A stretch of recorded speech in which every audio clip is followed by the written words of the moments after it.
maka andaikan dosa-dosamu sebanyak pasir Al-Adij. Nabi sebut pasir Al-Adij. Pasir Al-Adij itu apa dia? Pasir Al-Adij. Pasir Al-Adij itu ianya merujuk kepada padang pasir yang sangat luas di semenanjung Arab. Ia merupakan padang pasir, sebuah padang pasir yang sangat luas di semenanjung Arab, di Jaziratul Arab, di semenanjung Arab.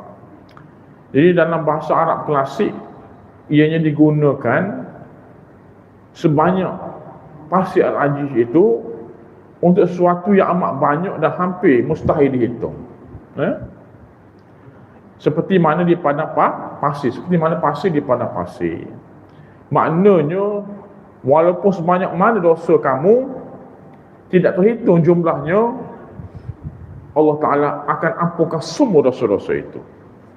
Mana kamu ni seperti mana bayi yang baru lahir daripada perut ibu. Itu maksud dia. Ini hebatnya sembahyang sunat tasbih. Baik.